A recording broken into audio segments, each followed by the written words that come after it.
श्री शिवाय नमस्तुभ्य मित्रों, जय महाकाल, हर हर महादेव। तो मित्रों, कैसे हैं आप सब? आशा करते हैं आप सभी लोग बहुत अच्छे होंगे। मित्रों, हम सभी लोगों को पता है कि जो मार्गशीर्ष महीना है वो अपने अंतिम समय पे है, यानी समाप्ति की ओर है। और जो हमारा 2025 का साल है उसका अंतिम साल की आखिरी पूर्णिमा है, क्योंकि आप लोगों को पता है मित्रों, अब 2025 का अंत और 2026 का आरंभ होने वाला है। दिसंबर माह लग चुका है, तो हम बात करने वाले हैं यहाँ पर आखिर पूर्णिमा तिथि कब है, किस दिन है, 4 दिसंबर को है या 5 दिसंबर को। मित्रों, जैसा कि आप लोगों को स्क्रीन पे एक इमेज दिख रही है, मैं आप लोगों को बता दूं, ये गूगल की इमेज है। आप लोग अपने फ़ोन में पंचांग में देख सकते हैं। आपके घर के नज़दीक अगर पंडित जी रहते हो तो आप उनसे पूछ सकते हैं। आपके घर में बुज़ुर्ग कोई भी हो, आप उनसे पूछ सकते हैं। आप स्वयं भी पता कर सकते हैं कि आखिर जो पूर्णिमा तिथि है वो कब पड़ रही है। देखिए, इसमें दिया हुआ है हिंदू पंचांग के अनुसार मार्गशीर्ष महीने की जो पूर्णिमा तिथि है, गुरुवार को 4 दिसंबर को सुबह 8:37 से शुरू हो जाएगी। ठीक है मित्रों, 4 दिसंबर को ये सुबह ही 8:37 से लग रही है, वही 8:30 से।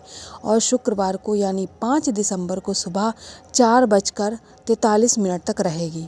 तो देखा जाए तो यहाँ पर 4 तारीख को पूरे दिन आपकी पूर्णिमा तिथि रहेगी। ऐसे में जो पूर्णिमा तिथि का व्रत है वो आप लोगों को 4 दिसंबर को रखना है, बिल्कुल रखना चाहिए, क्योंकि 4 दिसंबर को ये सुबह 8:30 लग जाएगी। पूरे दिन गुरुवार को रहने वाली है।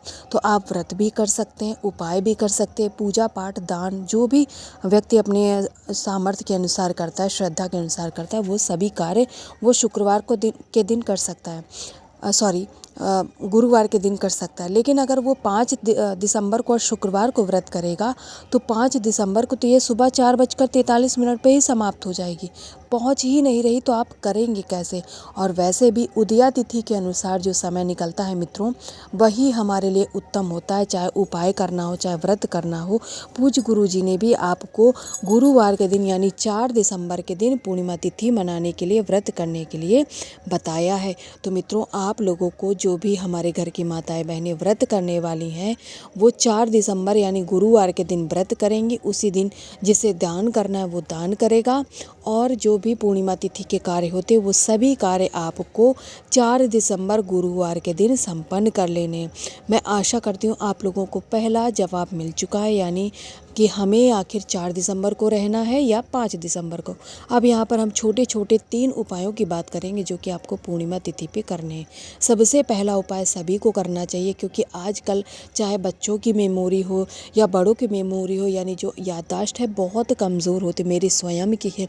मैं बहुत सारी चीज़ें रख के भूल जाती हूँ, बहुत कभी कभी तो याद ही नहीं रहता कि मैंने वो चीज़ वहाँ पर रखी। ऐसा हमारे साथ भी होता है, हमारे घर के बच्चों के साथ भी होता है। यदि आपके घर में ऐसा कोई बच्चा है या आप स्वयं है तो आपको लेना है एक रुद्राक्ष। हमें यहाँ पर इससे फ़र्क नहीं पड़ता वो रुद्राक्ष कितने मुखी है, ठीक है। आपको एक रुद्राक्ष ले लेना है, उसको लेकर के जाना है। जब मित्रों पूर्णिमा तिथि होती है तो आप सभी को पता है कि फुल मून होता है, यानी पूरा चांद ऐसे निकलता है। आप देखेंगे रुद्राक्ष के अंदर एक छेद होता है, बारीक सा नन्हा सा।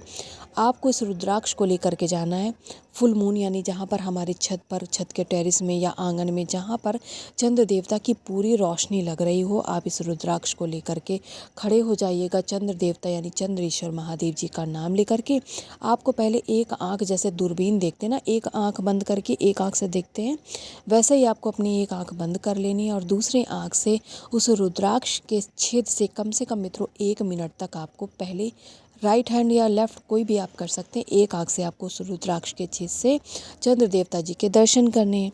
जब आप पहली आँख से कर चुके तो आप दूसरी तरफ की आँख को भी ऐसे ही करना है, यानी जिस तरफ की आँख से आप देख चुके हैं उसको फिर बंद कर लीजिएगा और दूसरी तरफ की आँख जो आपने बंद कर रखी थी उसे खोल करके आपको फिर से रुद्राक्ष के छेद से चंद्र देवता यानी चंद्रेश्वर महादेव जी का ध्यान करना है और उनसे विनती करिएगा कि यदि आपकी जो याददाश्त किसी कारण से कमज़ोर हो रही है, आप चीज़ें रख करके भूल जाते हैं, वो परेशानी आपकी समाप्त हो जाएगी और चंद्र देवता की रोशनी में मित्रों आपके ऊपर महादेव जी की यानी चंद्र देवता की रोशनी पड़ेगी। आपका जीवन मित्रों सुखमय से कटने वाला है।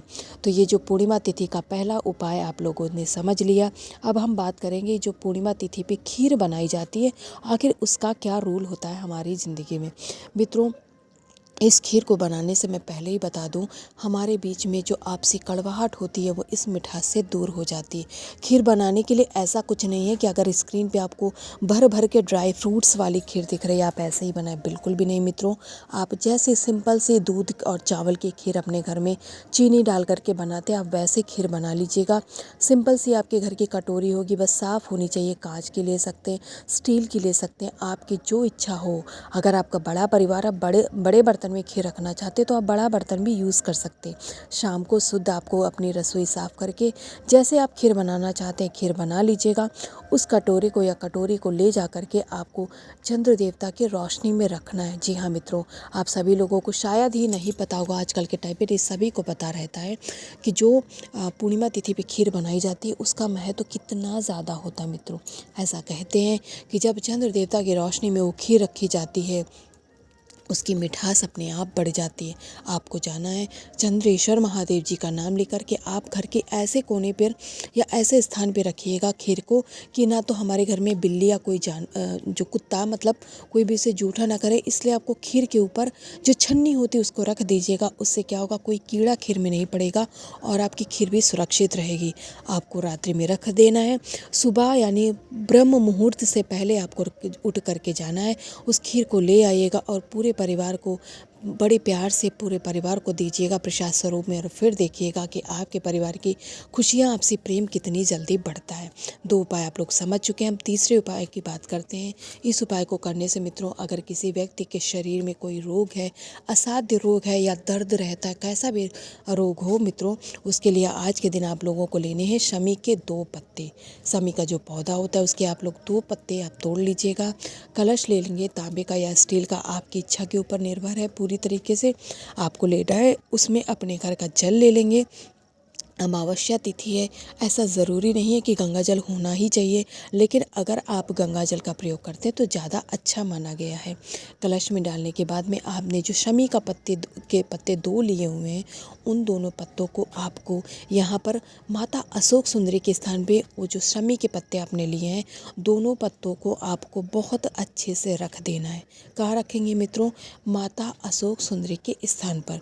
शमी के पत्ते रखने के बाद में मित्रों, आप लोगों को रोगी व्यक्ति का नाम और गोत्र बोलना है और महादेव जी से निवेदन करना उस व्यक्ति के लिए जिस व्यक्ति के लिए आप यह उपाय करने आए हैं, उसके रोगों को दूर करना चाहते हैं। इसके बाद में आपको चंद्रेश्वर महादेव जी का नाम लेना है और जो आप 1 लोटा जल लेके गए हैं अपने साथ में, उसको आपको महादेव जी की शिवलिंग के ऊपर से समर्पित करना है। मित्रों, जल का प्रवाह आपको धीमा रखना है। जा कर के एकदम से पूरे लोटे का जल मत महादेव जी की शिवलिंग पर डाल दीजिएगा, बल्कि आपको धीरे धीरे चढ़ाना है। फिर देखिएगा मित्रों, आपके इस 1 लोटे चढ़ाए हुए जल का क्या असर होता है और उस व्यक्ति का रोग कैसे छूमंतर हो जाता है। तो मित्रों, मैंने अपनी तरफ से पूरा प्रयास किया आप लोगों को पूर्णिमा तिथि के सारे उपायों को समझाने का, जो मुझे आज पता थे।